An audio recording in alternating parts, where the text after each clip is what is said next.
नमस्कार, घटना चक्र में आपका बहुत बहुत स्वागत है। मैं हूं अंजर। सिलसिले को आगे बढ़ाएं, पहले देखते हैं आज का एजेंडा।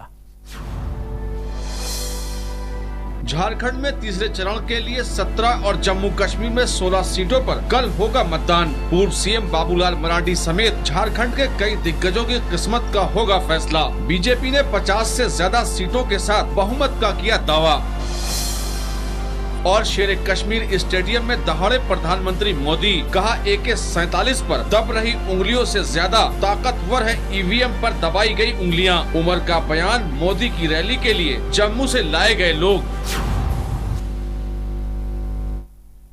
तो आज के एजेंडे में दो अहम मुद्दे, लेकिन सबसे पहले हम बात करेंगे विधानसभा चुनाव, यानी झारखंड और जम्मू कश्मीर दोनों जगह पर विधानसभा चुनाव हो रहे हैं। 2 चरणों का मतदान हो चुका है, तीसरे चरण का मतदान मंगलवार को होना है। तमाम तरह की तैयारियां पूरी कर ली गई हैं। हालांकि इन 3 चरणों के लिए तमाम राजनीतिक दल जो अपने अपने जो है पार्टियां चुनाव लड़ रही हैं, तमाम राजनीतिक दलों ने अपना एड़ी चोटी का जोर लगाया हुआ है।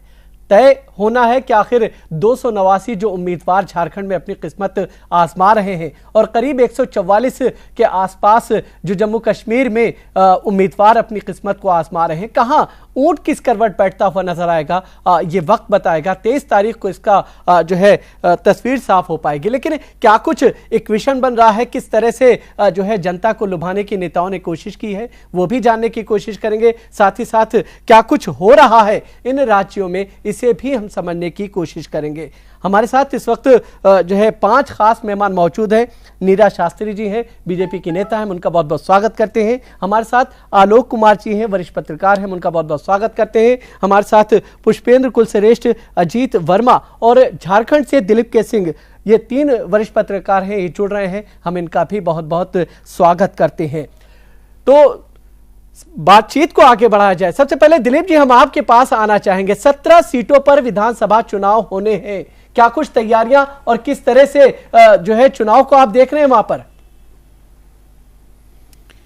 तैयारियां जाहिर है कि लगातार जिस तरह से व्यवस्था चुनाव की जा रही है, चुनाव आयोग ने जो व्यवस्था की उसके बारे में तमाम जानकारी दिया जा चुका है। लेकिन जो अहम बात है, कल के 2 चरण में जो मतदान हो गए हैं, इस मतदान के बाद की एक जो तस्वीर जो हम पहले भी चर्चा कर चुके हैं कि तमाम पार्टियां का अपना अपना दावा है। बीजेपी का अपना दावा है, जेएमएम का अपना दावा है, कांग्रेस का दावा है, जेवीएम का दावा है।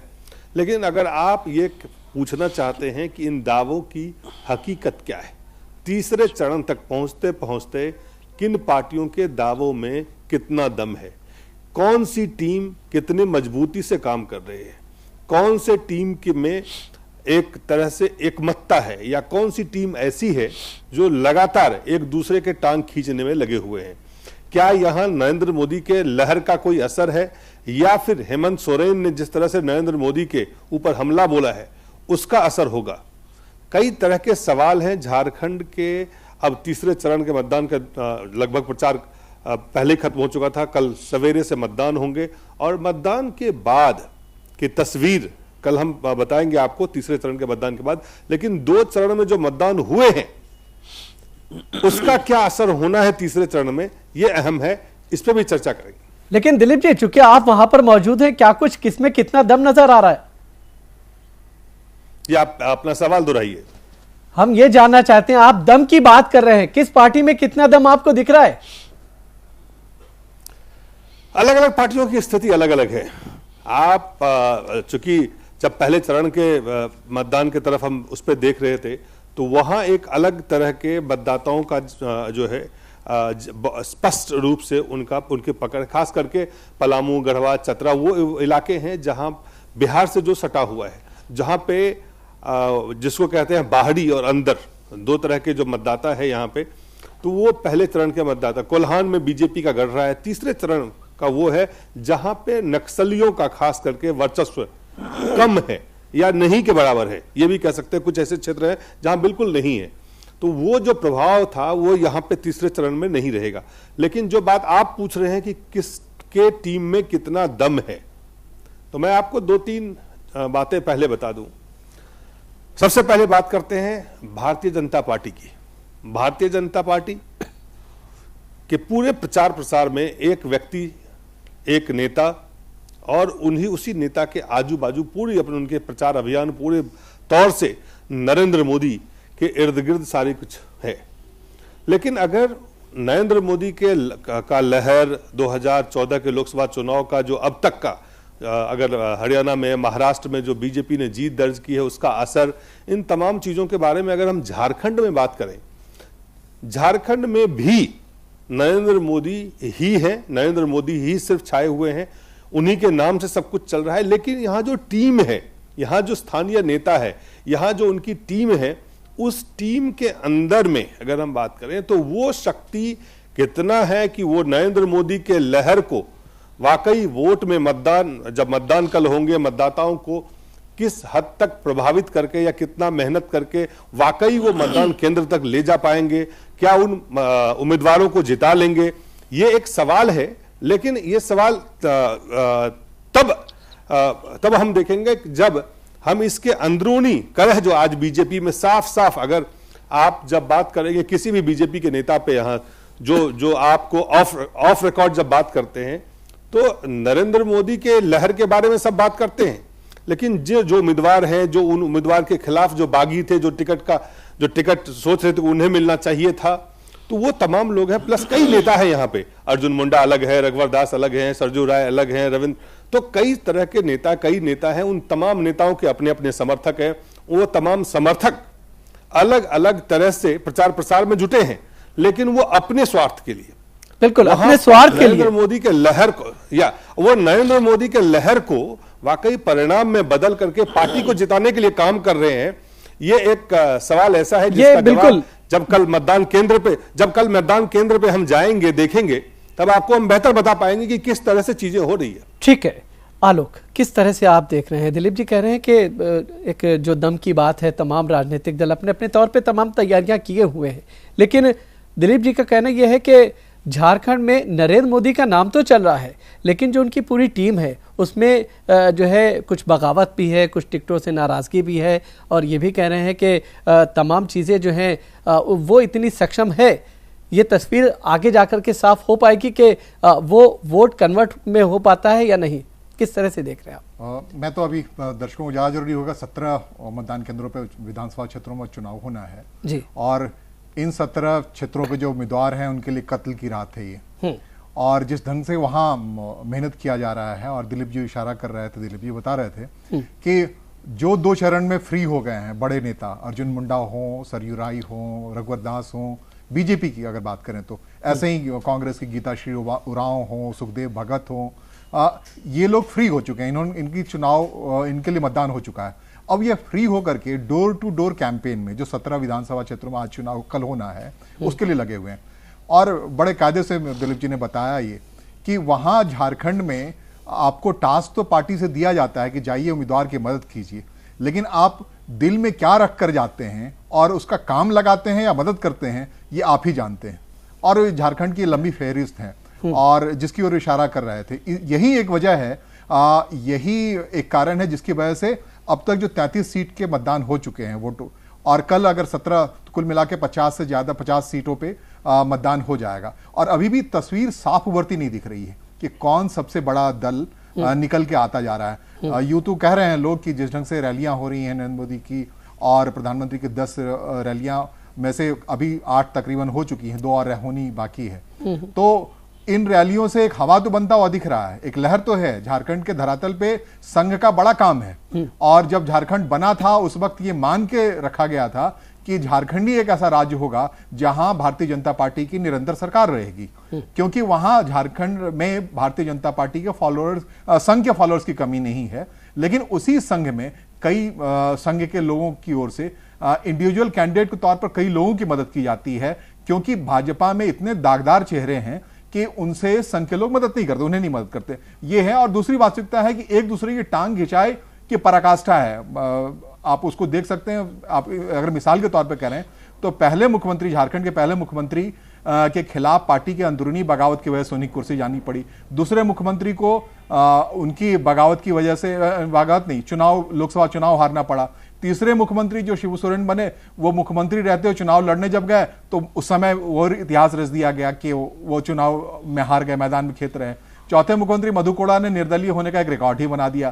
तो झारखंड की राजनीति में टांग घिंचाई, काम लगाना, ये उनके नेताओं की पात्रता में है, योग्यता में है, इसलिए तस्वीर बिल्कुल साफ नहीं है। नीरा जी हमारे साथ बैठी हुई हैं, बीजेपी की बड़ी नेता हैं, तो महसूस कर रही हो, ये बताएंगी कि वाकई राष्ट्रीय दलों के लिए और क्षेत्रीय दलों के लिए बड़ी मुसीबत है वहां के बारे में कोई स्पष्ट आकलन कर पाए। लेकिन 17 सीटों को हम बताते चलें कि आखिर कौन कौन सी वो 17 सीटें हैं जिस पर ये मतदान होने हैं। कोडरमा है, बरकट्ठा है, बरही है, बरका गांव है, रामगढ़ है, मंडू है, हजारीबाग है, सिमरिया एससी सीट है, धमर, गोमिया, बेरमो, ईचागढ़, सिली, खिजड़ी एसटी सीट है, ये रांची है, हटिया है और साथ ही साथ कांके एससी है। ये तमाम ऐसी सीटें हैं जहां पर फिलहाल जो है मतदान होना है और साथ ही साथ 289 कहा जा रहा है कि 289 उम्मीदवारों की किस्मत इस तीसरे चरण में ईवीएम में बंद होनी है। चूंकि ब्रेक का समय है, ब्रेक के बाद हम नीरा जी से भी समझने की कोशिश करेंगे जो कुछ आलोक जी ने यहाँ पर मसले को उठाया है, दिलीप जी ने जिस मसले को उठाया। एक छोटे से ब्रेक के बाद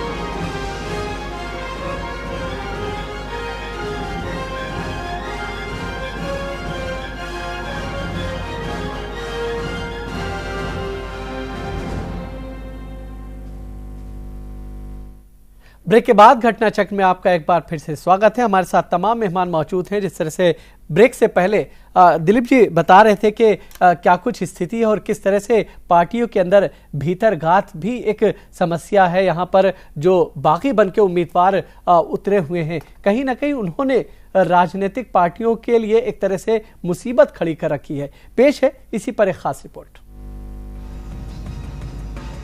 झारखंड विजय के लिए पीएम नरेंद्र मोदी ने पूरी ताकत झोंक रखी। बीजेपी अध्यक्ष अमित शाह ने कोई कोर कसर नहीं छोड़ी है।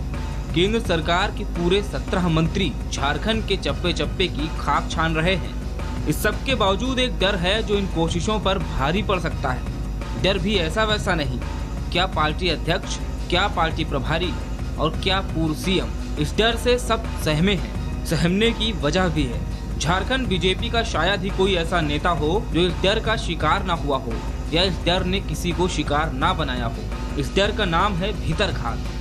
इस भीतरघात ने राज्य के पहले मुख्यमंत्री की कुर्सी छीन ली तो राज्य के सबसे बड़े आदिवासी नेता को मुख्यमंत्री रहते हुए चुनाव नहीं जीतने दिया। राज्य में शायद ही कोई ऐसा दिग्गज चेहरा हो जिसने भीतरघात की मार ना झेली हो या फिर उसका गुट भीतरघात के खेल में माहिर ना हो। और तो और गठबंधन की राजनीति के माहिर खिलाड़ी अर्जुन मुंडा को भी विरोधियों ने गठबंधन बनाकर चुनाव हरा दिया था। इसीलिए पार्टी के दबाव देने और मोदी लहर के बावजूद वो 2014 का लोकसभा चुनाव नहीं लड़े। कहते हैं कि दूध का जला छाछ भी फूक फूक कर पीता है, तो मुंडा एक बार पहले अंदरूनी गुटबाजी का शिकार हो चुके हैं। बीजेपी के पूर्व प्रदेश अध्यक्ष दिनेशानंद गोस्वामी को भी गुटबाजी के चलते लोकसभा सीट गंवानी पड़ी थी। पहले 2 चरणों के मतदान के बाद कई दिग्गज खाली हो गए हैं और अब उनको डोर टू डोर कैंपेन पर लगाया गया है। घर घर जाकर लोगों से पार्टी उम्मीदवारों के लिए वोट मांगने वाले ज्यादातर नेता पार्टी उम्मीदवार के लिए वोट मांग रहे हैं या फिर अपने गुट की मजबूती के लिए बीजेपी उम्मीदवारों का काम कर रहे हैं, ये तो उनका दिल ही जानता है। 3 चरणों के चुनाव के बाद भी पार्टी में भीतरघात की आशंका से घबराई बीजेपी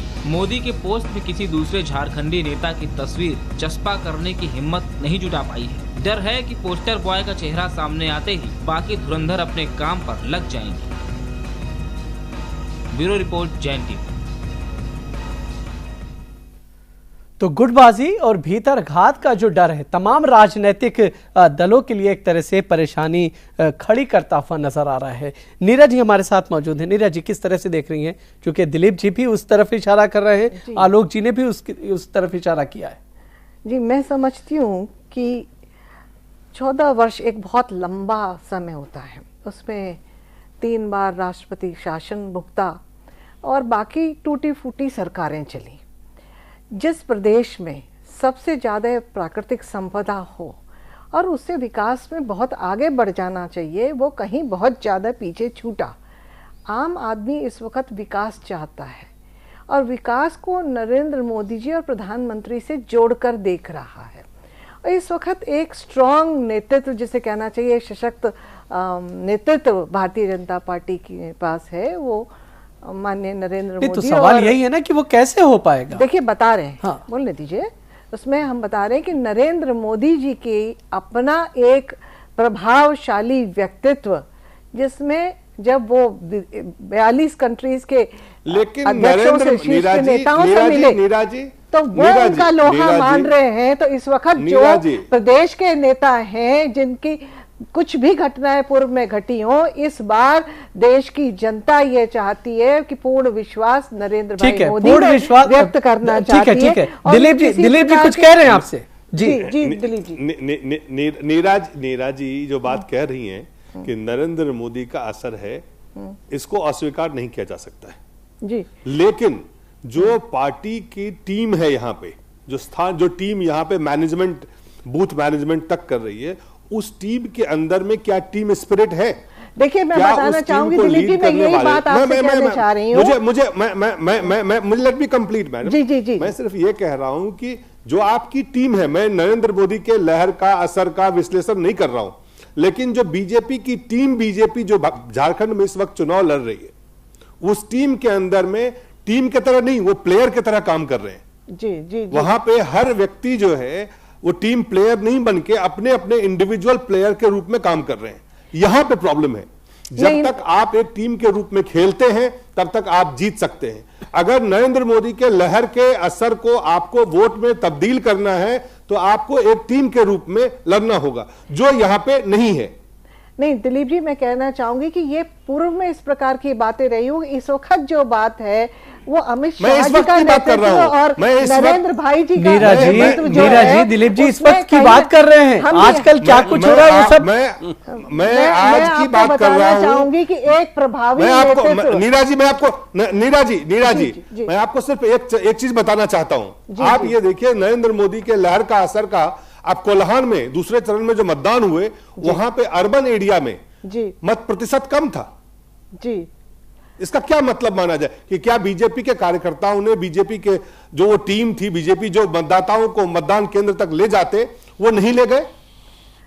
नहीं, हम एक विशेष उसमें ना जाते हुए हम पूर्ण रूप से अगर देखा, जैसा पूर्ण रूप से जो 50 सीटों पे कल वोट डल जाएगा, तो उससे कहीं ना कहीं मोटा मोटी सबको ये आभास हो जाएगा कि प्रदेश की जनता क्या चाहती है। और प्रदेश की जनता चाहती है विकास। प्रदेश की जनता क्या चाहती है, सवाल वो नहीं है। सवाल है जो टीम बीजेपी को मैनेज कर रही है वो क्या कर रही है। ये भारी संख्या में उन्होंने आकर के और जिस प्रकार का उत्साह दिखाया है, उससे ये साफ जाहिर होता है कि भारतीय जनता पार्टी की सरकार पूर्ण बहुमत से दिलीप जी के सवाल का आप जवाब नहीं दे रही। देखिए यही लोकसभा में भी इस प्रकार के आप दिलीप जी के सवाल का जवाब नहीं दे रही। दिलीप जी के सवाल का जवाब ये है कि लोकसभा में जब हुआ था तब भी इस प्रकार की बातें बीच में आई थी कि भीतरघात हो रहा है, यहाँ ये हो रहा है, वहां वो हो रहा है, इस प्रकार। तब भी 14 में से 12 सीटें जीत करके हम आए। मीडिया के एनालिसिस उस समय भी कई प्रकार की चल रही थी, पर इस वक्त हमें यह समझना चाहिए कि देश की जनता विकास चाहती है और विकास के लिए अपना मत देना चाहती है आगे बढ़कर। जी, वहां देश के लिए मतदान नहीं हो रहा है, वहां झारखंड के लिए मतदान हो रहा है। झारखंड की जनता भी झारखंड का विकास चाहती है। नहीं, झारखंड का विकास चाहती है, लेकिन झारखंड के लोगों का इल्जाम रहा है कि 14 सालों तक निरंतर, वो कांग्रेस हो या भारतीय जनता पार्टी हो, केंद्र से ही झारखंड के बागडोर को हाँकती रही है। और वो इस बार भी दिखता हुआ दिख रहा है कि नरेंद्र मोदी ही, वहां कोई पोस्टर बॉय तक नहीं मिल पाया है आपको। और तब हालात कैसे बदलेंगे? इसलिए तो हुआ है ऐसा। इसीलिए नरेंद्र भाई ने अपनी हर स्पीच में ये कहा कि पूर्ण बहुमत की सरकार बने, मेरी बात पूर्ण बहुमत की सरकार बने। और इस पूर्ण बहुमत की सरकार की ओर मुझे लगता है कि जनता इस बात को समझ रही है। दूसरी बात, मैं जो सवाल मेरा पूरा नहीं हो पाया, मैं कह रहा हूं, एक तो इसकी वजह से दिलीप जी भी बता रहे हैं, वहां बैठे हुए महीने भर से वो देख रहे हैं वहां की स्थिति कि शहर में कम लोग आ पा रहे हैं वोट डालने के लिए, बीजेपी का ट्रेडिशनल वोटर शहर में है। और दूसरी बात जो अब तक वहां रहा है कि झारखंड में भारतीय जनता पार्टी सबसे बड़े दल के तौर पर हर चुनाव में उभरती रही है। इसका मतलब है कि वहां आपके मतदाताओं की कमी नहीं है। उनको सिर्फ एक टीम के जरिए ड्राइव करने की जरूरत है, जो नहीं होता दिख रहा है। इसको कैसे देख रही हैं आप? नहीं, मैं समझती हूँ कि ऐसे पूर्व में इस प्रकार का आंकलन करना उचित नहीं है। कहीं ना कहीं कभी कभी कुछ मतभेद हो जाते, पर मनभेद नहीं होते, उसको बाहर हम नहीं समझ यहाँ पाते। दिक्कत है, यहाँ मिलकर दिक्कत के है, काम करते और यहाँ दिक्कत है जी, यहाँ मनभेद है, यहाँ मनभेद है। मतभेद होता तो आप सॉर्ट आउट कर सकते थे। यहाँ मनभेद है, जो स्थानीय नेता है वहाँ मनभेद है। नहीं, मैं इस चीज से सहमत नहीं हूँ। इस वक्त सबको और मैं आपको एक चीज झारखंड में बता दूं, सरकार बनाने की चिंता सभी शीर्ष के नेताओं को है, चाहे वो मैं आपको एक चीज और बता दूं, मुंडा जी हो, सबको चिंता है। यहाँ नीरा जी मैं आपको एक चीज बता दूं जी, अगर यहाँ पे झारखंड के जो मतदाता हैं जी, वो बीजेपी के पक्ष में, अगर बीजेपी की जीत होती है तो वो सिर्फ नरेंद्र मोदी की जीत होगी। जी, जी। और अगर बीजेपी की हार होती है यहाँ पे, तो वो सिर्फ और सिर्फ जो यहाँ टीम काम कर रही है, उनकी जो कार्यशैली है, उनके अंदर में जो बेतरगाद की सोच है, उनका जो पूरी अपने स्वार्थ के लिए जो वो काम कर रहे हैं, इन तमाम कारणों से बीजेपी की यहाँ हार होने वाली है। एक कारण तो ये है, मैं दूसरे और भी कारण है जो उस पर बाद में चर्चा करेंगे, लेकिन यहां मुख्य रूप से जो टीम बीजेपी, जो स्थानीय जो मैनेजमेंट यहां पे कर रही है, उसकी जो खामी है, उसका खामियाजा नरेंद्र मोदी को, अगर वो स्थिति बनती है तो नरेंद्र मोदी को झारखंड से वो शुरुआत होगी, उनको झटका फिर झारखंड से लगेगा, उसके लिए नरेंद्र मोदी जिम्मेवार नहीं रहेंगे। ठीक है अजीत, देखिए, पूर्ण बहुमत की सरकार चाहेंगे। अब इस प्रकार का खामियाजा ना तो नेता चाहेंगे ना जनता चाहेगी। झारखंड की जनता भी झारखंड का विकास चाहेगी और वो पूर्ण बहुमत से संभव है, ये भी समझ में आ गया। 14 साल का वनवास बहुत होता है। तो पूर्ण बहुमत जो है सिर्फ बीजेपी के लिए है, क्यों नहीं? दूसरी बात, बीजेपी के लिए ही होगा। आप अपने प्लेयर्स जेएमएम भी इसीलिए वोट मांग रही है, कांग्रेस भी इसी में वोट मांग रही है कि पूर्ण बहुमत की सरकार नरेंद्र मोदी जी जो दे सकते हैं सशक्त नेतृत्व, डिसाइसिव फेज है जी। और मुझे लगता है कि जो पहले 2 फेजेस में लगभग जो परसेंटेज है वो देखिए 61.92, दूसरे में 64.68, तो इस बार भी परसेंटेज बहुत ज्यादा होगा। और मुझे एक बात और मैं इसमें ऐड करना चाहूंगा कि इस बार की जो सीटें हैं, वो 8 जिलों की जो सीटें हैं, वो सब प्राइम, जो कहते हैं कि वहां की प्राइम सीट्स हैं, प्राइम जिले हैं। तो मुझे लगता है कि बहुत कंसंट्रेटेड होगा और यूथ इस बार के फेज में बहुत ही ज्यादा सक्रिय है। यूथ का जो उनका पोलिंग कैपेसिटी है 2,71,365 वोटर हैं यूथ। तो इस बार डिसाइसिव होगा, यूथ इसमें बहुत बड़ी भूमिका निभाएंगे। और मुझे लगता है कि माइग्रेंट वर्कर्स की जो समस्या है या जो रोजगार की जो समस्या है, इस फेज में लगता है बहुत कंसिडरेबल होगा। और 50 सीटों पर फैसला होने के बाद अब केवल कुछ सीटें रह जाएंगी, केवल 31 सीटें रह जाएंगी, तो एकदम स्पष्ट है ये सीट इस बार का जो ये। लेकिन एक चीज यहाँ पर अजीत आपसे एक चीज और समझना चाहेंगे, वो ये कि पिछले यानी 2009 के जो विधानसभा चुनाव थे, उसके मुकाबले में इस बार महिला उम्मीदवारों की इन 17 सीटों पर संख्या बढ़ती हुई नजर आ रही है। इसकी क्या वजह देख रहे हैं आप? देखिए, एक तो हर पार्टी ने अब एक ओरिएंटेशन शुरू किया है जो महिला सशक्तिकरण है। और ये भी एक बात है कि महिलाओं के जो जीतने की क्षमता है वो किसी से कम नहीं, एक बात तो है। और मोदी सरकार में कम से कम ये देखा जा रहा है कि वो डिफेंड कर रहे हैं और महिला कैंडिडेट को उतारा जा रहा है। जम्मू कश्मीर में भी आपने देखा कि श्रीनगर में भी उन्होंने महिला कैंडिडेट्स को खड़े किए। तो इसका मतलब है कि कैंडिडेचर कंसिडरेबल है और महिलाओं को भी पार्टिसिपेशन, एक बीजेपी का जो एक थीम है कि भाई महिला सशक्तिकरण को भी हम आगे बढ़ाएंगे, तो इस पे भी नजर रखा जा रहा है। लेकिन इस फेज में मुझे लगता है कि डिसाइसिव है और बीजेपी और आजसू का जो गठबंधन है, ये अगर कुछ रंग जमा पाया तो लगता है कि आगे निकलेगा। मगर फिर भी मैं कहूंगा कि बाकी के जो 2 फेजेस हैं वो भी कम महत्वपूर्ण नहीं है। बारी साहब, झारखंड में महिलाएं ज्यादा जागरूक हैं और आबादी के लिहाज ड्रिवन है, महिला ड्रिवन फैमिलीज हैं वहाँ, और बहुत सारी जो दिल्ली भी और बाकी शहरों में निकल के आती हैं, तो महिलाएं ही घर का सारी जिम्मेदारी उठाती हैं। इस वजह से भी अगर वहाँ आकर्षित करना है, वोटिंग परसेंटेज पार्टियों को बढ़ाना है, जाहिर तौर पर उन्होंने महिलाओं पे ज्यादा आजमाया है इस पर। पुष्पेंद्र, किस तरह से आप देख रहे हैं? देखिए, मैं समझता हूं कि जो 17 सीटें हैं, इन 17 सीटों में हम लोग जो डिस्कस कर रहे हैं पिछले कई दिनों से कि भारतीय जनता पार्टी और जेएमएम के बीच में मुख्य मुकाबला मान रहे हैं। मोर और लेस ये माना जा रहा है कि इन 2 बड़ी पार्टियों के बीच में मुकाबला है, बाकी सारे छोटे प्लेयर हैं। लेकिन इन 17 सीटों में से एक भी सीट जो है जेएमएम के पास नहीं है। अगर हम 2000 का गणित देखें और मात्र एक सीट है सिमरिया की, जहां जेएमएम का कैंडिडेट नंबर 2 पे रहा है। इस पूरे में नंबर 1 और नंबर 2 जो है कहीं जेएमएम है ही नहीं। और एक सीट है इसमें कमाल की, हटिया सीट, जिसपे कांग्रेस पार्टी का कैंडिडेट मात्र 25 वोट से जीता था पिछली बार। मैं ये मानता हूं कि आप भीतरघात की बात करें तो भीतरघात आज हर पार्टी के लिए एक चुनौती बना हुआ है। और ये सिर्फ झारखंड में नहीं हुआ, दिल्ली में भी हमने देखा। यहां पे भी भारतीय जनता पार्टी के अंदर भीतरघात था और किस तरीके से पार्टी के अध्यक्ष को बुला के राज्यसभा का टिकट दिया गया और उनको यहां से बाहर किया गया और वो समीकरण चलते रहे। लेकिन झारखंड के अंदर जो दूसरा मुझे एक बात लगती है कि नरेंद्र मोदी ने अपने गुजरात में मुख्यमंत्री रहते हुए जो 3 चुनाव लड़े, उसमें हर बार हमने ये देखा कि जो कैंडिडेट है उसके बदल जाने से एंटी इनकम्बेंसी फैक्टर कम हो जाता है। यही प्रयोग यहां भी हो रहा है बहुत सारे लोगों के लिए, इसलिए बहुत सारे लोग नाराज भी हैं और लोगों को लग रहा है कि सत्ता अब नरेंद्र मोदी के माध्यम से मिलने वाली है, लेकिन हम इसके भागीदार नहीं होने वाले, तो ये नाराजगी ज्यादा है। दूसरी बात जो है कि बार बार ये बात कही जा रही है कि नरेंद्र मोदी की भारतीय जनता पार्टी अटल और अडवाणी की बीजेपी से बिल्कुल अलग है। यहां चीजें एक तरीके से मैनेजमेंट की तरह तय हो रही हैं। यहां अलग अलग जैसे कि मठ नहीं बने हुए हैं कि इसका मठ यह है, जो नरेंद्र मोदी और अमित शाह ने कह दिया वो फाइनल है।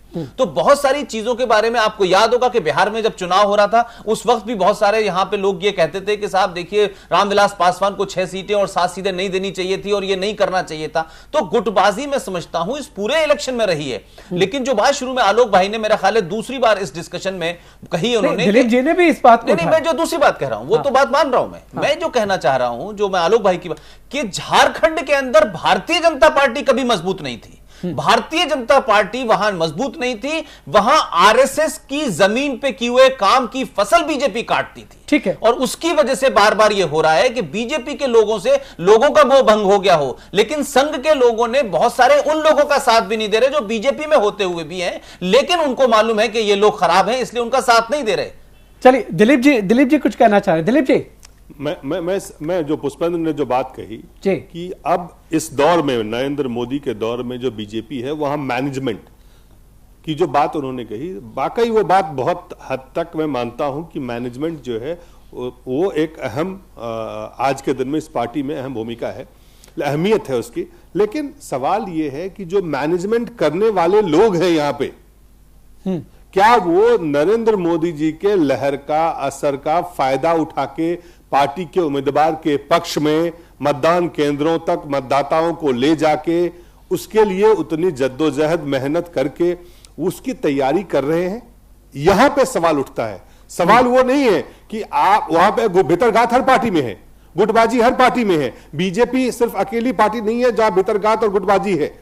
सवाल है कि जो टीम, जो मैनेजमेंट की बात आज पुष्पेंद्र कर रहे हैं, मैं उसी बात को आगे ले जाना चाहता हूं कि वो मैनेजमेंट करने वाली जो टीम है वो टीम ही अपने आप में अलग अलग प्लेयर के रूप में काम कर रही है, ये टीम नहीं है वो, मैं ये कह रहा हूं। दिलीप जी एक बात आलोक पूछ रहा हूं मैं, वहां आप देख रहे हैं लगातार, ये बताइए कि वहां जो मेरी जानकारी है कि भारतीय जनता पार्टी ने पूरा जो सिस्टम है उस कार्यालय का वो झारखंड से बाहर से आए हुए लोगों के हवाले कर दिया है, वो भूपेंद्र यादव हो या फिर रावत जी हो या पूरी टीम।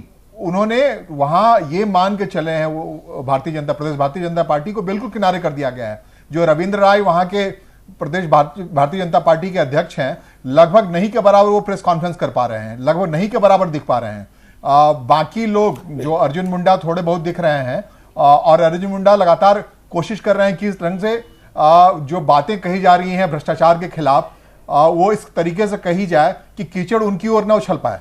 तो ये तमाम पेशबंदी लग रहा है कि भारतीय जनता पार्टी खुद वहां लड़ रही है, लेकिन बाहर से बुलाए हुए लोगों के जरिए लड़ रही है, ऐसी बात है क्या? नहीं, देखिए, चूंकि पार्टी राष्ट्रीय पार्टी है, बड़ी पार्टी है, अलग अलग राज्यों से बहुत संख्या में लोग आए हुए हैं, लेकिन वो लोग टीम के रूप में झारखंड के स्थानीय नेता के साथ मिलके सामंजस्य स्थापित करके बेहतर तालमेल के साथ अगर काम करते तो जो कोल्हान में मतदान प्रतिशत था शहरी इलाके में शायद वो अलग होता।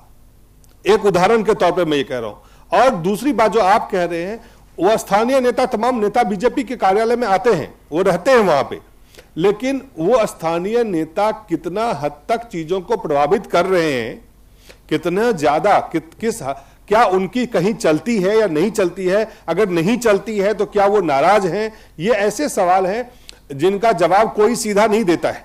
अगर आप किसी भी हमारी बातें, मैंने कई नेताओं से मैंने बातचीत की, कोई भी नेता इन बातों को लेकर जनरली गोल मटोल टालने वाले जवाब देते हैं। लेकिन आप इस बात को अगर समझना चाहें तो आप जब जमीन पे उतर के जाते हैं, जब मतदाताओं के बीच जाते हैं, उनसे जब बात करते हैं, जो बीजेपी के समर्थक हैं उनसे जब बात करते हैं, तो वो आपको बताएंगे कि किस तरह नेताओं के आपसी खींचतान और तालमेल के अभाव के कारण मोदी जी के असर को वोट में तब्दील करना जो आसान हो सकता था वो कितना कठिन हो रहा है। एग्जैक्टली, बूथ पे खड़े सपोर्टर ही वोट डलवाएंगे और अगर वो गुटों में बटे पड़े हैं नीरा जी तो कैसे होगा? नहीं, देखिए इसमें अभी अजीत जी ने एक बहुत इंपॉर्टेंट बात कही है, मैं उसको दोहराती हूँ कि इस वक्त देश में 65% युवा हैं और युवा इस समय बहुत पढ़े लिखे हैं, टेक्नो सेवी हैं और वो किसी के बरगलाने में नहीं आने वाले हैं। और साथ में एक युवा पार्टी भी छोटी सी हमारे साथ में जुड़ गई 8 सीटों वाली, तो कहीं ना कहीं हम ये समझते हैं कि ये जो अगर कुछ थोड़ी बहुत इस प्रकार की प्रक्रिया कहीं होगी भी, वैसे होने नहीं चाहिए, तो वो उसको न्यूट्रलाइज करेगा। फिर एक और बहुत महत्वपूर्ण बात पुष्पेंद्र जी ने कही कि 17 सीटों पर जेएमएम की एक भी सीट नहीं है, ये भी अपने आप में बहुत महत्वपूर्ण बात है। तीसरी महत्वपूर्ण बात है कि आरएसएस का जो काम है वहाँ पर और आरएसएस का जो डिसिप्लिन है वहाँ पर, वो भी कहीं ना कहीं बहुत ज़्यादा फायदा पहुँचाने वाला है। और कहीं ना कहीं आरएसएस जब लगता है तो हार की तो कोई गुंजाइश या कोई संभावना रह ही नहीं जाती। नीरा जी, वहाँ आरएसएस का समस्या क्या है कि बीजेपी के अंदर ही डेंटेड लोग हैं और आरएसएस के समर्थन से बहुत सारे दल, एक दल तो झारखंड विकास मोर्चा है जो स्वच्छ छवि के साथ वहां उतरा है और आरएसएस के ही लोग उसके साथ हैं, तो वो भी तो उनके पास भ्रम की स्थिति है, किसको वोट डाले वहां जमीन पे। देखिए, उसके ऊपर फिर एक और बात है, नरेंद्र भाई मोदी का जो मैनेजमेंट है, जिस प्रकार का मैनेजमेंट है, वो सही में सही लोगों के साथ तालमेल बिठाना, उस पर पहले गंभीरता से ध्यान करके विजन रखते हैं, विचार करके काम करना, तो ये सब काम कहीं ना कहीं अच्छे ढंग से, सुचारू ढंग से चल रहा होगा, इसमें कोई विशेष चिंता की बात नहीं है। और जनता जब साथ देती है तो कहीं भी किसी भी प्रकार का हम एनालिसिस करें, अंतोगत्वा वही होता है कि सरकार अगर पूर्ण बहुमत की चाहिए, नरेंद्र मोदी में अगर उन्होंने विश्वास व्यक्त किया है, तो मैं ये मानती हूँ कि झारखंड में पूर्ण बहुमत। ठीक है, एक छोटे से ब्रेक का समय है, हम अपने और दूसरे मेहमानों के पास भी चलेंगे। एक छोटे से ब्रेक के बाद जल्द वापस लौटते हैं।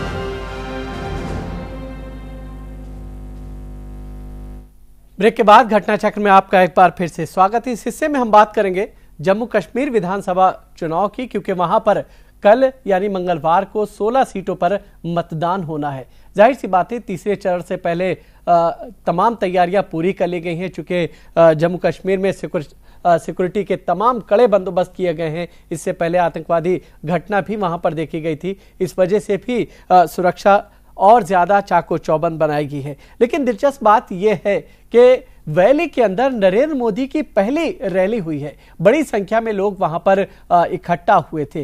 क्या जो 44+ का एक नारा नरेंद्र मोदी और बीजेपी ने दिया हुआ है जम्मू कश्मीर में, वो साकार हो पाएगा या नहीं, ये देखना बड़ा दिलचस्प होगा। हमारे साथ तमाम मेहमान मौजूद हैं। पुष्पेंद्र, हम आपसे ही समझना चाहेंगे कि जिस तरह का जो है लोगों का आकर्षण देखने को मिल रहा है और जिस तरह से लोग बड़ी संख्या में मतदान केंद्रों पर पहुंच रहे हैं, रैली में भी बड़ी संख्या में सुनने के लिए लोग पहुंचे हैं, कैसे देखें हम? देखिए, मुझे दो बातें लगती हैं कि भारतीय जनता पार्टी अपने पूरे पॉलिटिकल इतिहास में अगर देखें तो जम्मू कश्मीर की पूरी सीटों पे पहली बार चुनाव लड़ रही है। इसलिए उसने हर जगह कैंडिडेट खड़ा किया है। अब तक भारतीय जनता पार्टी को यह माना जाता था कि ये जम्मू में जाते हैं और उस इलाके के अलावा ये कहीं जाते भी नहीं थे। भारतीय जनता पार्टी के अगर बड़े लीडरों की बात करें तो उनकी रैली कभी उन्होंने ना वहां करने की कोशिश की, ना वहीं कोई उनके प्रति आकर्षण रहा। एक तो नरेंद्र मोदी के प्रति लोगों में वैसे ही बहुत सारी चीजें सुनने का, देखने का एक अट्रैक्शन है। दूसरी बात यह है कि नरेंद्र मोदी वहां पहुंच गए हैं जहां भारतीय जनता पार्टी पिछले 60 साल में कभी जाने की सोचती भी नहीं थी, चाहे वो नॉर्थ ईस्ट हो, चाहे वो श्रीनगर हो या तमिलनाडु हो या केरला हो। तो एक तो आकर्षण है और दूसरा ये भी एस्टेब्लिशमेंट हो रहा है कि पिछले कई से जब से नरेंद्र मोदी रैलियां कर रहे हैं, बात कह रहे हैं, लोगों से कनेक्ट कर रहे हैं, उस राज्य की समस्याओं से हेड ऑन बात ले, उसका एक बड़ा रीजन है कि आप हारे या जीतें लेकिन आपने कैंडिडेट खड़े किए हैं और आप अपनी बात को कह रहे हैं। ये नहीं कह रहे कि नहीं साहब हम ऐसा करेंगे वैसा करेंगे, और जो वो उनका एजेंडा है विकास का उसको पूरी ताकत के साथ रख रहे हैं। और जो वो वहां के दो बड़े परिवार हैं जो वहां सत्ता में ज्यादातर समय रहे, उनसे पूरे चैलेंज के साथ पूरे उनके पूरे एबीसीडी गिना करके उनके साथ चैलेंज कर रहे हैं। नहीं, उन्होंने आज ये बात कही भी कि बाप बेटे की सरकार देखी, बाप बेटी की सरकार वहां जाकर के उन्होंने कांग्रेस के बारे में एक लाइन बोली आज उन्होंने कि कांग्रेस जो है वो सत्ता की मलाई खाती है। अब अगर आप देखें झारखंड में भी कांग्रेस सत्ता में थी, चुनाव के बाद फिर अलग हो गई।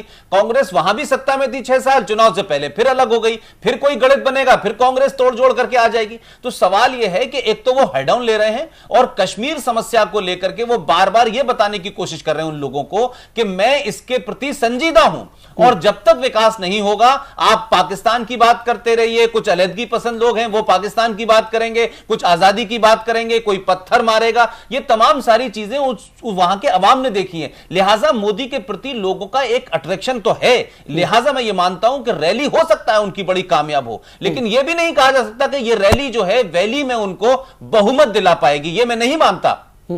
ठीक है नीरज जी, एक चीज आपसे समझना चाहेंगे। आज नरेंद्र मोदी ने पूर्व प्रधानमंत्री अटल बिहारी वाजपेयी के एक भाषण के अंश को दोहराया। उन्होंने साफ तौर पे कहा कि इंसानियत, कश्मीरियत और जमहूरियत ये तीनों कश्मीर में बहुत ही महत्वपूर्ण हैं। आखिर इसे किस तरह से समझेंगे?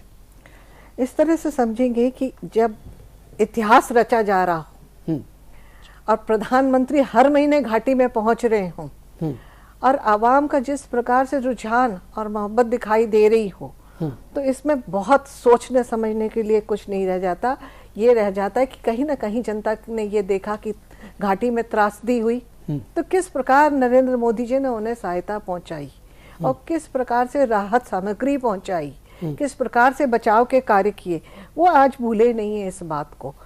फिर उन्होंने अपनी राज्य सरकार की करनी भी देखी। जो भी सरकार होती है तो उसकी जिम्मेदारी है। जैसे नरेंद्र भाई अगर कहीं त्रासदी है तो वो केंद्र में जो सरकार होगी उसकी देखिए, उत्तराखंड में त्रासदी हुई थी, कांग्रेस की कोई जिम्मेदारी नहीं बनी थी। आपने भी देखा था, हमने भी देखा था। वहां नरेंद्र भाई मोदी ने आगे बढ़ के हाथ बढ़ाया था तो उनको कह दिया नहीं आपकी जरूरत नहीं है, उनको हटा दिया गया था वहां से। आपको भी पता है इस बात का। और किस प्रकार की जिम्मेदारी कांग्रेस की सरकार लेती रही है इसको पूरा देश देख रहा है। Coming back to the point, सब सरकारों को देखा जैसे नरेंद्र भाई ने कहा, और ऐसी ऐतिहासिक जनसंख्या कम से कम 50,000 के लोग आकर के वहां पर तिल रखने की जगह ना हो, पेड़ों पे चढ़े हैं, दीवारों पे चढ़े हैं। तो नरेंद्र भाई ने बल्कि कहा कि ये देखिए कहीं पेड़ से कहीं कोई गिर ना जाए, नहीं तो अखबार में कल वही छपेगा, आप लोग पहले अपना ध्यान करिए। जिस प्रकार का अट्रैक्शन वहां पर दिखाई दे रहा है वो ये बात बिल्कुल दर्शाता है कि कहीं ना कहीं लोगों को परिवर्तन चाहिए, भारतीय जनता पार्टी की सरकार चाहिए पूर्ण बहुमत की, और नरेंद्र मोदी जी का कहीं ना कहीं उसमें बहुत बड़ा ये कि आप अगर वोट देंगे तो मैं कहीं विकास की बात करिए और विकास के मुद्दे पर लोगों से वोट मांगा है। सबसे बड़ी बात ये है कि और महिला, जैसे चाहे झारखंड हो चाहे कश्मीर हो, महिला परिवार की धुरी है, राष्ट्र का आधार है। सबसे ज्यादा परेशानी होती है महिला को। तो महिलाओं का जिस प्रकार से वो ध्यान रखते हैं और जिस प्रकार से जो आधी आबादी है उसका पार्टिसिपेशन हो और आधी आबादी का कंट्रीब्यूशन हो देश के विकास में, कहीं ना कहीं उनकी भी एक निर्णायक भूमिका हो, इस बात का वो जो ध्यान रखते हैं, इसका भी बहुत बड़ा प्रभाव हर जगह पड़ता है। मैं इस बात को मानती हूँ। ठीक है दिलीप जी, आपसे समझना चाहेंगे कि आखिर अगर जो है चूंकि वैली की अगर हम बात करें वहां पर बीजेपी का उस तरह से जो है कोई गढ़ रहा नहीं है, जनाधार उस तरह का है नहीं, जैसा पुष्पेंद्र कह रहे थे कि लोग जम्मू जाया करते थे, जम्मू से ही वापस आ जाया करते थे, लेकिन शायद पहला ऐसा मौका है बीजेपी कमल खिलाने की कोशिश में। आपको लगता है कि ये चुनौती आसान होगी? नहीं, मुझे लगता है नरेंद्र मोदी के, जैसा मैंने झारखंड के लिए कहा, जम्मू कश्मीर में भी लोग नरेंद्र मोदी को सुनना चाहते हैं। लेकिन सवाल ये भी है, आज झारखंड की अगर हम बात कर लें और उसको जोड़ें जम्मू कश्मीर से, तो झारखंड में यहाँ उनके ऊपर विपक्ष के जो नेता हैं हेमंत सोरेन, उनके ऊपर हमला बोल रहा है कि 7 महीना में आपने क्या किया वो जवाब दीजिए, आप भाषण दे रहे हैं वो ठीक है। तो मैं ये कह रहा हूं कि अब प्रधानमंत्री के प्रति जो आकर्षण है वो बरकरार है और उस नाते लोग सुनने आ रहे हैं। लेकिन लोगों को जो कश्मीर में, कश्मीर की समस्या सिर्फ लोकतंत्र में स्पष्ट बहुमत तक सीमित नहीं है, वहां की समस्या क्या है ये सबको पता है। तो और अब से पहले तक भारतीय जनता पार्टी की 370 पे जो उनकी सोच थी, उसके बारे में प्रधानमंत्री ने क्या कहा ये मुझे नहीं पता है। नहीं, तो जो अनुच्छेद 370 है आप उसका जिक्र नहीं करते दिलीप जी, जो अनुच्छेद 370 है उसका जिक्र नहीं करते, सशस्त्र सेना को जो अधिकार हासिल है उसकी आप बात नहीं करते, आखिर कहीं ना कहीं उनसे बचा गया है वहां पर। मैं वही कह रहा हूं कि भारतीय जनता पार्टी के नेता हैं आपके स्टूडियो में, वो बताएं कि ये जो मुद्दे थे बीजेपी के वो कहां हैं। क्या नरेंद्र मोदी उस पर नहीं बोल के जो बीजेपी का कोर वोट बैंक था, जो पहले उनको वोट मिलता था, क्या वो इन बातों को समझेंगे अब कि जब आप सत्ता में नहीं थे, जब आप केंद्र में सरकार नहीं थे, तो आप 370 धारा की बात करते थे, उसको खत्म करने की बात करते थे। क्या इस विधानसभा चुनाव में उन बातों को आप दरकिनार करके आगे बढ़ना चाहते हैं या उस पर क्या स्थिति है? ये बहुत ज्यादा, आज का भाषण मैंने नहीं सुना, आप वहां पे सुने थे, अगर नीरा जी बता पाए कि उस पर क्या बीजेपी की आज स्थिति है तो बेहतर होगा। ठीक है, देखिए भाषण तो मैंने भी नहीं सुन पाया क्योंकि हम भी बाहर कहीं ना कहीं कार्यक्रमों में थे, दिल्ली में कार्यक्रम चल रहे हैं। मुख्य रूप से बात यह है कि जनता विकास चाहती है और जनता इस टेररिज्म से मुक्ति चाहती है, लॉ एंड ऑर्डर चाहती है, महिलाएं। लेकिन जब केंद्र में सरकार बनी और ये केंद्र में सरकार जो बनी हुई है, बहस चलवाई, स्थिर सरकार चाहती है, नहीं जनता स्थिर सरकार चाहती है और स्थिर सरकार सिर्फ भारतीय जनता पार्टी दे सकती है, ये जनता समझ रही है, चाहे झारखंड की हो चाहे कश्मीर की। आपको क्या देना चाहिए, धारा 370 वहां के चुनावी घोषणा पत्र में आपके मौजूद नहीं है और आपने उस बात को गुम कर दिया है। वहां विधानसभा के चुनाव में उस घोषणा पत्र में आपके पास नहीं है, वो आपके मुद्दे में नहीं है। ये मुद्दा था नहीं, मुद्दा इतना था नहीं, ये सिर्फ चर्चा का विषय था कि इस पर चर्चा होनी चाहिए या नहीं होनी चाहिए। नहीं, ये तो कोर इशू है बीजेपी का। यही था कि उस पर चर्चा होनी चाहिए, उस पर चर्चा होनी चाहिए, उससे फायदा हुआ है कि नुकसान हुआ है, आवाम को फायदा हुआ है या नुकसान हुआ है, मात्र चर्चा का विषय था, उसका कोई और उसको कई रूप में ले लिया गया, वो अलग विषय। सही बात, श्यामा प्रसाद मुखर्जी वहां अगर शहीद हुए हैं तो वाकई आपके लिए सिर्फ चर्चा का विषय था और चुनावी मसला नहीं है, 370 का ही मामला था वहां पे। लेकिन दूसरी बात मैं कह रहा हूं कि इन सबसे अलग चुनाव में मोदी उतरे हैं और ये बीजेपी नहीं उतरी है। ये मान लीजिए जिस ढंग से मोदी का भाषण हो रहा है प्रधानमंत्री का, ये मोदी मिक्स का कोई मामला है। अगर आप कश्मीरी चुनाव की बात करें तो जिस ढंग से आज प्रधानमंत्री का स्पीच मैंने सुना, जहां तक सुना, तो उसमें उन्होंने कोर इशू, जो कश्मीरियत का कोर इशू सूफिज्म है, सूफिज्म पे ज्यादा जोर दिया। उन्होंने ये बात कही कि AK-47 से ज्यादा ताकत इस ईवीएम बॉक्स के बटन पे है, उसे दबाइए। उसके अलावा उन्होंने कहा कि वो उस वक्त का इंतजार कर रहे हैं और उस हालात को पैदा करने की कोशिश कर रहे हैं जब सुरक्षा बलों के हाथ में बंदूक, पिस्टल नहीं बल्कि आपकी मदद के लिए कोई ऐसा कारतूस हो कि झटका बजाते ही, फोन नंबर दबाते ही आपके पास वो मौजूद हो जाए और आपकी मदद के लिए खड़ा हो जाए, आपकी सेवा में लग जाए। तो ये तमाम बात कश्मीर की धरती पर जाकर बोल रहे हैं और तालियां बटोर रहे हैं।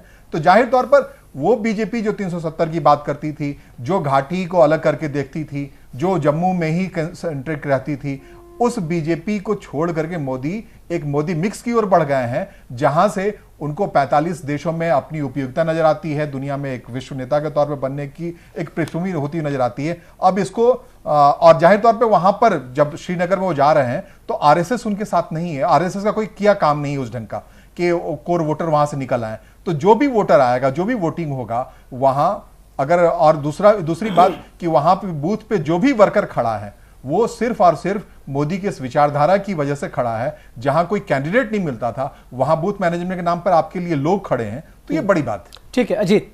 देखिए, वहां मुझे लगता है कि मोदी ने दो तरीके से अपने कैंपेन को आगे बढ़ाया है, और आज के भाषण में भी इंपॉर्टेंट बात यह है कि डायनेस्टिक रूल्स से जुड़ा हुआ जो करप्शन है उसको उन्होंने आगे बढ़ाया, और दूसरी तरफ जो वाजपेयी साहब का जो मॉडरेट चेहरा है उसको इन्वोक किया है, उसके जरिए सहानुभूति जुटाने की कोशिश की है।